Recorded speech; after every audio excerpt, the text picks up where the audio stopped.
The Drowned Kingdom, Part 3. The Lost Daughter of Nymara. Lyria stared at Lady Isolde, the weight of her words sinking deep into her chest. You are the lost daughter of Nymara? No, that wasn't possible. She had lived her whole life on land. She had no memory of this place, of this prince, of this kingdom beneath the waves. And yet, the sea had always called to her. The ruins felt familiar, and Kaelen had looked at her as if he had known her forever. Lyria shook her head. You're wrong. Lady Isolde tilted her head, dark hair drifting around her like shadows in the current. Am I? She said. Then tell me, child, how is it that you can breathe where others would drown? Lyria's lips parted. She had no answer. Kaelen stepped forward, his storm-gray eyes locked on Isolde. She doesn't remember, he said. You owe her the truth. Lady Isolde studied him for a long moment, then turned back to Lyria. You were taken from this kingdom as a child, she said. The sea should have claimed you long ago, and yet here you stand. Lyria's pulse quickened. If I was taken, why was I allowed to live? Lady Isolde's expression darkened. Because the one who cursed Nymara feared what you would become. The ocean dimmed around them, as if the very water held its breath. Lady Isolde gestured toward the ruins of the palace. Nymara was not always like this, she said. Once it was a kingdom of power, a place where the sea and its people lived as one. Her gaze turned sharp, but the king, your father, wanted more. Lyria stilled. My father, Lady Isolde nodded. King Eric of Nymara. Your blood, your line.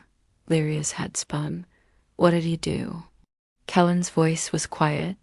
He tried to take the sea's power for himself. The Tideborn stirred at the words, their whispers turning to a low hum of warning. Lady Isolde's fingers tightened at her sides. Your father defied the laws of the ocean. He sought to bind the sea to his will, to make himself its master. She exhaled. And in doing so, he doomed us all. The kingdom had not simply fallen. It had been punished. The sea had swallowed Nymara whole, trapping its people beneath the waves.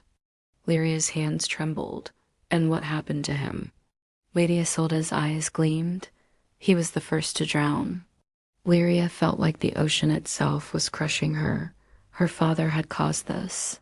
Her bloodline had brought ruin to an entire kingdom.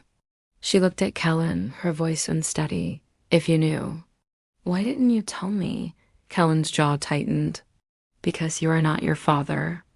Lyria's breath hitched. She should have felt relieved at his words, but how could she? She was a daughter of Nymara. She was the heir to a cursed kingdom, and she had no idea what that meant. The whispers of the Tideborn grew louder. She is of the blood. She is the last, but is she worthy? Lady Isolde turned to Lyria. You must prove yourself, she said. Only then will the Tideborn accept you. Lyria straightened. How? Lady Isolde's lips curled into something almost like a smile. There is a place, she said. A chamber beneath the Moonlit Ruins.